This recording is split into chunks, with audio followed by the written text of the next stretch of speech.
오신 말씀 로마서 11장 25절에서 36절까지의 말씀을 통해서 하나님의 신비라고 하는 제목으로 주님 주신 은혜를 함께 나누도록 하겠습니다.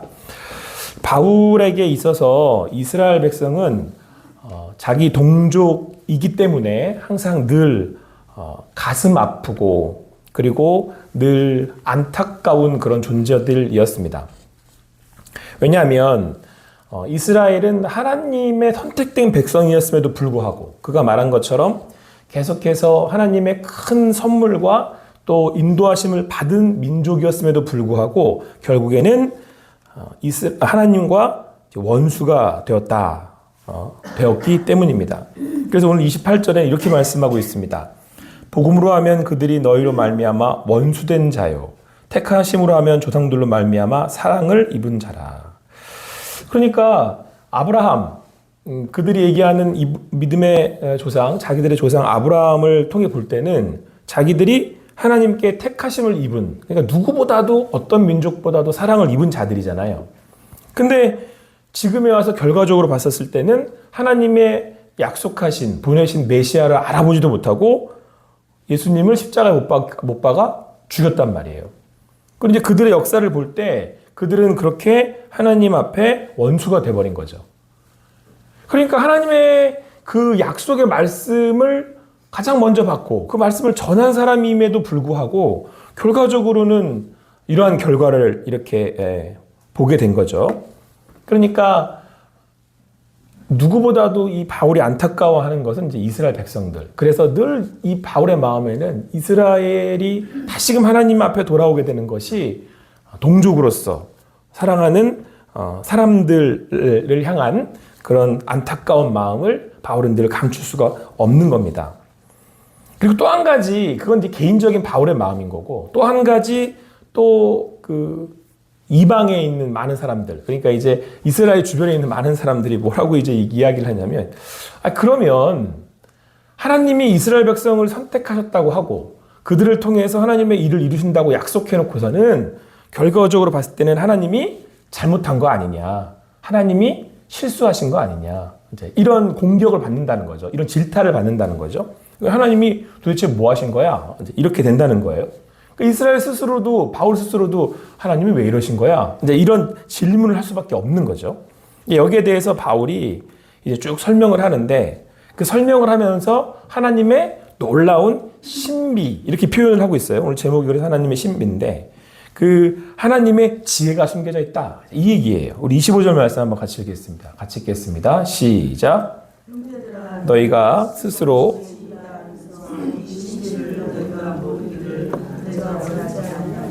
이 신비는 이방인의 충만한 수가 들어오기까지 이스라엘의 덜은 우둔하게 된 것이라.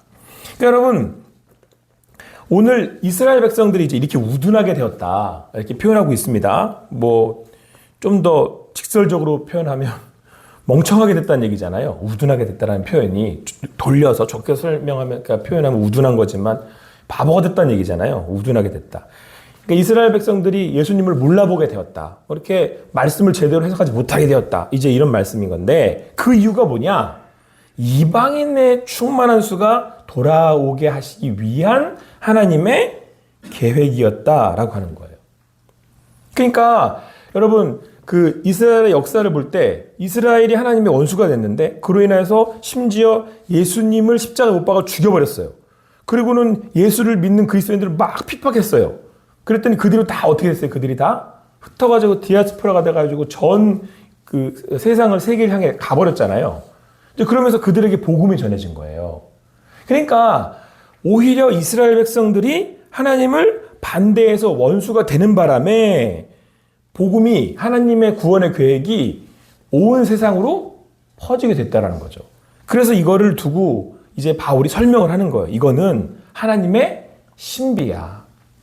그런데 여기서 바울이 또 한 가지를 발견하게 되는데 그게 뭐냐면, 그러면서 하나님의 말씀을 통해서 선포하게 되는데 그게 뭐냐면, 하나님이 잠시 이방인들을 돌아오게 하시기 위해서, 그러니까 여기서는 지금 표현하기를 이방인의 충만한 수가 돌아오기까지라고 표현하고 있는데, 그러니까 하나님의 그 구원하신 이들을, 예정하신 이들을 구원할 때까지 이렇게 하신 거지, 결국에는 하나님이 이스라엘 백성들에게 베푸셨던 선민족으로서의 그 부르심은 완성되고 온전하게 될 거야. 라고 지금 설명을 하고 있는 거예요.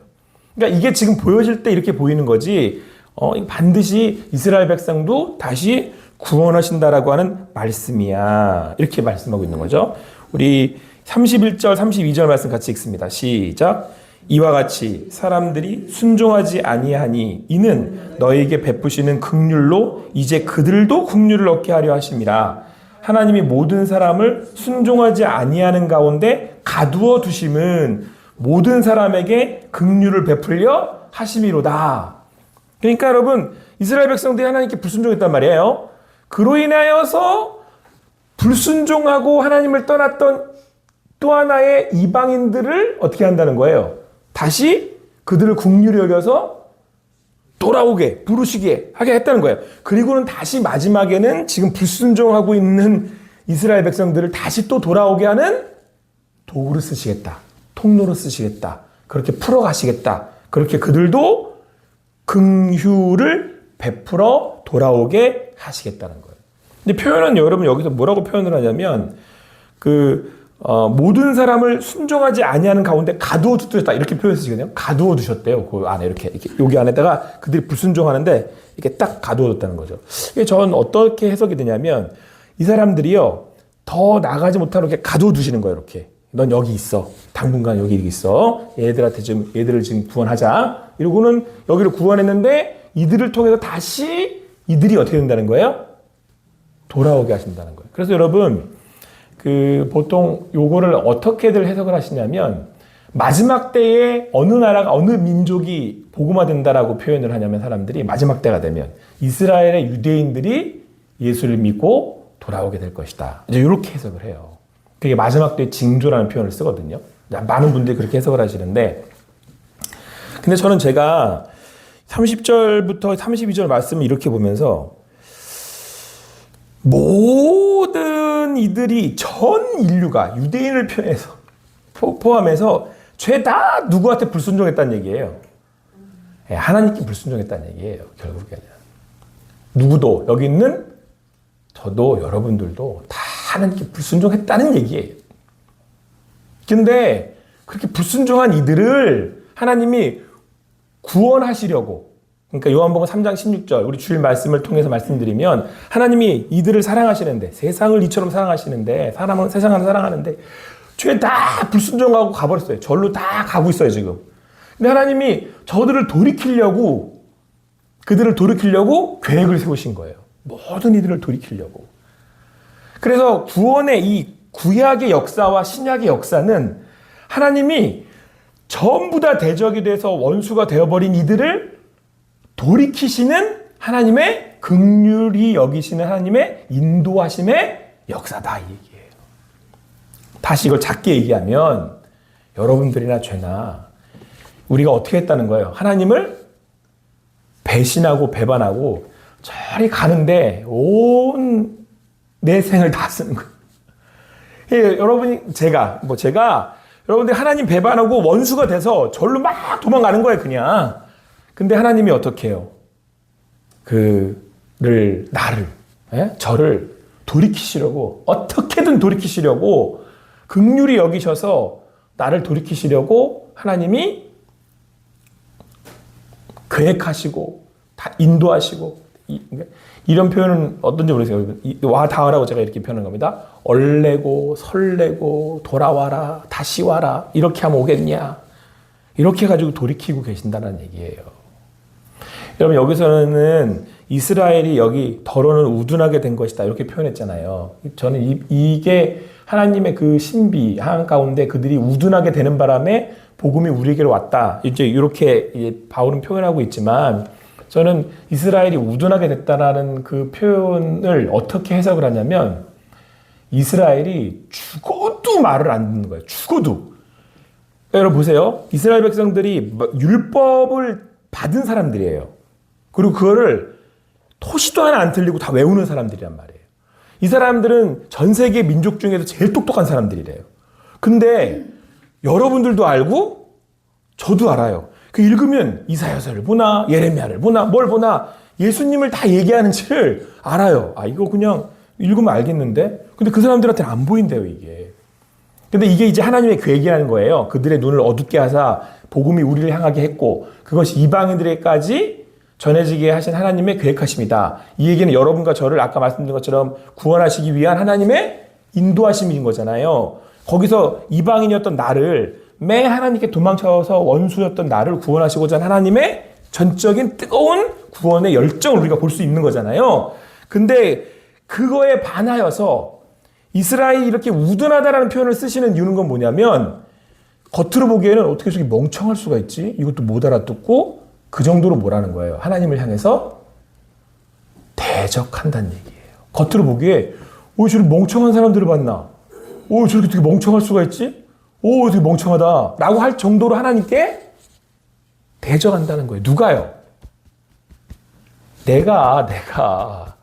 그러니까 이스라엘의 이 하나님의 계획하심이 아니면 유경호를 구원하실 수 없는 거예요. 이 멍청한 유경호가 못 알아들으니까. 이렇게 해야 알아듣는 거예요.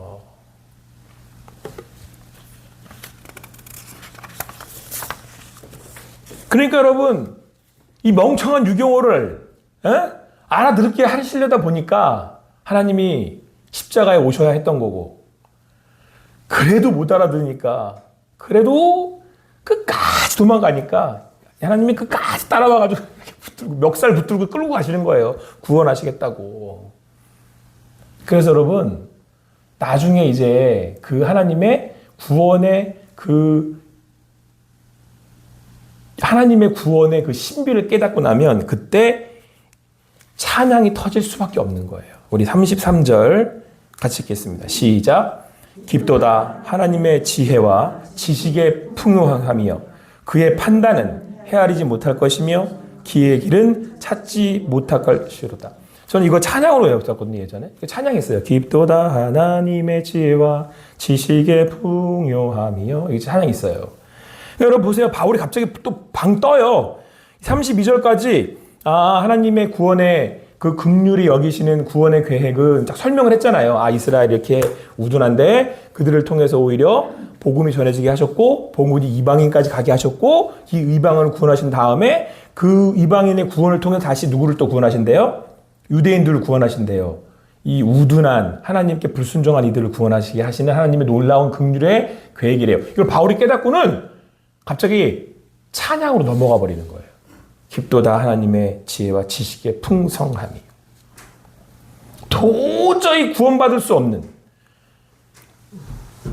아니 이건 도대체 이 뭐 하는 거야? 이 멍청한 이런 말이 나올 수밖에 없는 그런 이들을 오롯이 구원하시려고 하는 하나님의 구원의 계획.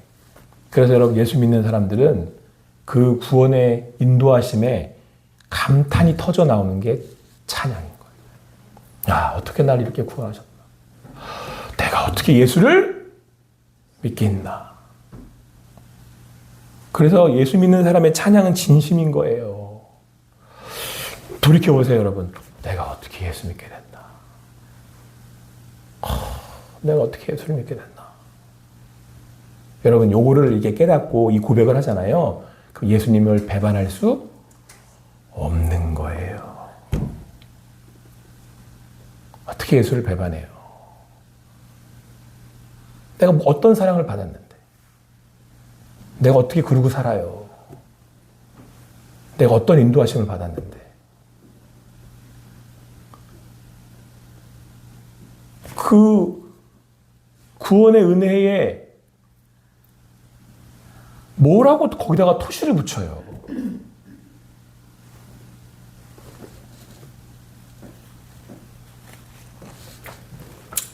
오늘 이 구원의 감격의 찬양이 여러분과 저의 오늘의 고백이 될 수 있게 되기를 간절히 소망합니다.